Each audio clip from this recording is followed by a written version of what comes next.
Hi hello ನಮಸ್ತೆ ಎಲ್ರಿಗೂ. ಮೈಸೂರಿನ ದಸರಾ ಮೈಸೂರಲ್ಲಿ ನಡೆದ್ರೆ ಚಂದ, ಕರಾವಳಿಯ ಕಂಬಳ ಅಲ್ಲಿ ನಡೆದ್ರೇ ಚಂದ.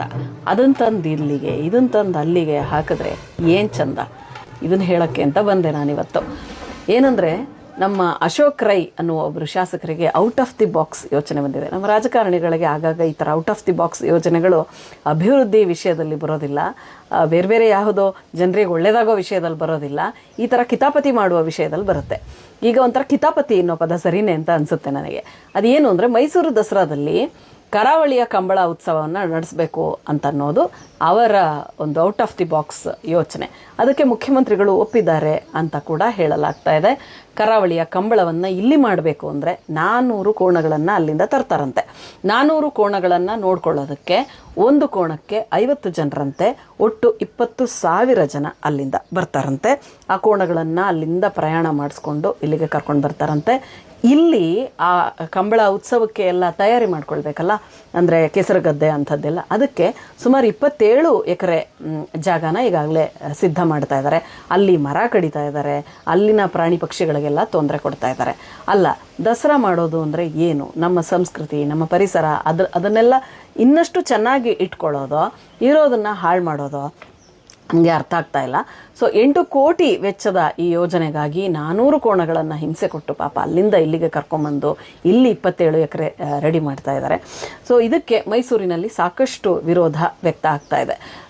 ಕರಾವಳಿಯ ಜನರು ಕೂಡ ನಮ್ಮ ಕಂಬಳವನ್ನು ಅಲ್ಲಿ ಮಾಡೋದು ಬೇಡ ಅಂತ ಹೇಳ್ತಾ ಇದ್ದಾರೆ. ಈಗಾಗಲೇ ಬೆಂಗಳೂರಲ್ಲಿ ಒಮ್ಮೆ ಈ ಪ್ರಯತ್ನ ಮಾಡಿದ್ದಾರೆ. ಆ ಆಯೋಜಕರ ಮಾತನ್ನು ಕೇಳಿ ಅವ್ರು ಹೇಳ್ತಾರೆ, ಕೋಣಗಳು ಆಗ ಸಾಕಷ್ಟು ಕಷ್ಟಪಟ್ಟವು ಅಂತ. ಅದೇ ಕಷ್ಟ ಮತ್ತೆ ಯಾಕೆ ಕೊಡ್ತೀರಿ? ನಿಮ್ಮ ಮೋಜಿಗೋಸ್ಕರ, ನಿಮ್ಮ ಶೋಕಿಗೋಸ್ಕರ, ನಿಮ್ಮ ಲಾಭಕ್ಕೋಸ್ಕರ, ನಿಮ್ಮ ಈಗೋಗೋಸ್ಕರ ಆ ಕೋಣಗಳಿಗೆ ಯಾಕೆ ಹಿಂಸೆ ಕೊಡ್ತೀರಿ? ಆ ಕೋಣಗಳು ಬರ್ತಾ ದಾರಿಲಿ ಎಂಥ ಸಾವ ಮರ್ರೆ ಅಂತ ಬೈಕೊಳ್ಳೋದಿಲ್ಲ ನಿಮ್ಮನ್ನು.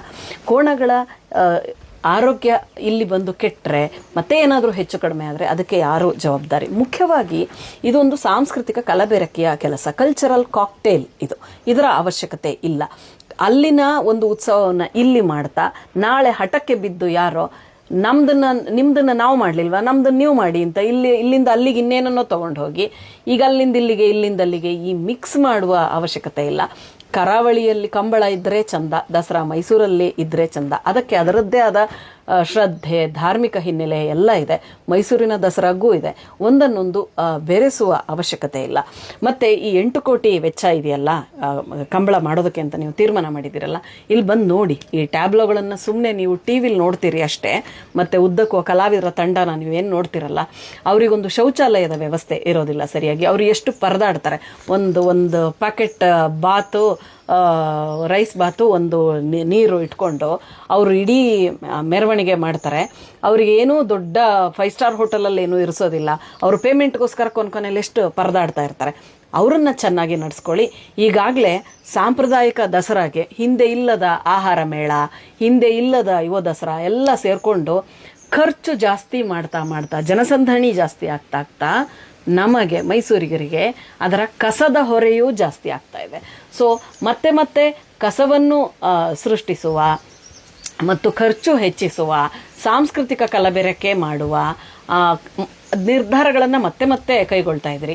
ಈಗ ಪ್ರಜಾಪ್ರಭುತ್ವ ಅಂದರೆ ಪ್ರಜೆಗಳ ಇಚ್ಛೆ ಅಲ್ವಾ? ಮೈಸೂರಿನ ಪ್ರಜೆಗಳಿಗೆ ಇಷ್ಟ ಇಲ್ಲ ನೀವು ಕಂಬಳ ಮಾಡೋದು, ಕರಾವಳಿಯ ಜನರಿಗೂ ಇಷ್ಟ ಇಲ್ಲ, ನಮ್ಮಿಬ್ಬರಿಗೂ ಇಲ್ಲದ ಇಷ್ಟ ನಿಮಗೆ ಯಾಕೆ ಅನ್ನೋದು ನಮ್ಮ ಪ್ರಶ್ನೆ. ನಿಮ್ಮ ಔಟ್ ಆಫ್ ದಿ ಬಾಕ್ಸ್ ಯೋಚನೆ ಏನು ಮಾಡಿದಿರಿ, ಇದನ್ನು ದಯವಿಟ್ಟು ಬೇರೆ ವಿಷಯಗಳಿಗೆ ಮಾಡಿ. ಬೇರೆ ಸರ್ಕಾರಿ ಶಾಲೆಗಳನ್ನು ಉದ್ಧಾರ ಮಾಡಿ. ಇಲ್ಲಿ ಕಲಾವಿದರನ್ನ 8 ಕೋಟಿಗೆ ಬನ್ನಿ, ಎಷ್ಟು ಥರದ ಒಳ್ಳೆಯ ಕೆಲಸಗಳನ್ನು ಮಾಡಬಹುದು. ಸುಮ್ಮನೆ ಯಾಕೆ ಅಲ್ಲಿಯ ಕಂಬಳವನ್ನು ಇಲ್ಲಿ ತಂದು ಆ ಕೋಣಗಳಿಗೂ ಹಿಂಸೆ ಕೊಟ್ಟು ಇಲ್ಲಿ ಒಂದು ರಾಶಿಗಟ್ಟಲೆ ಕಸ ಸೃಷ್ಟಿ ಮಾಡಿ ಇಲ್ಲೊಂದು 27 ಎಕರೆಯನ್ನು 2 ದಿನದ ಮೋಜಿಗೆ ಹಾಳು ಮಾಡಿ ಇಷ್ಟೆಲ್ಲ ಯಾಕೆ ಬೇಕು? ಸೊ ಮೈಸೂರಿನಲ್ಲಿ ಪ್ರಬಲ ವಿರೋಧ ಇದೆ. ಕರಾವಳಿಯ ಜನರು ಇದಕ್ಕೆ ಕೈಗೂಡಿಸಿ. ದಸರೆಯಲ್ಲಿ ಕಂಬಳ ದಯವಿಟ್ಟು ಬೇಡ.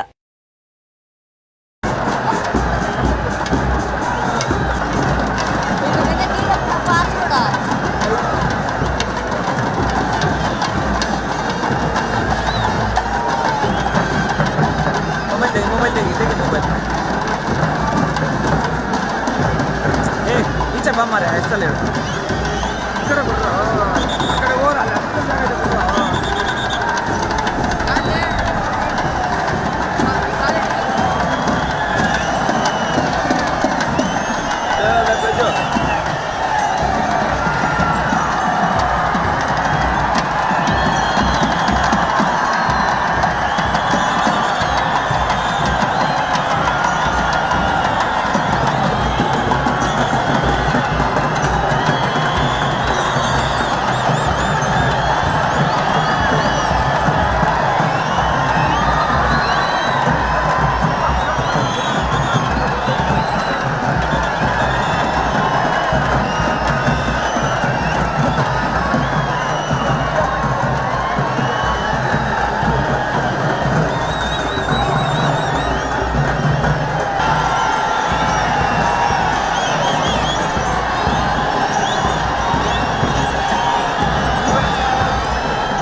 ನೋಡ್ತಾರೆ ಕನ್ನಡ ನೋಡಾಯ್ತಲ್ಲಪ್ಪ ಯಾಕೆ ಹೋಗ್ತೀರಿ ಅಂತ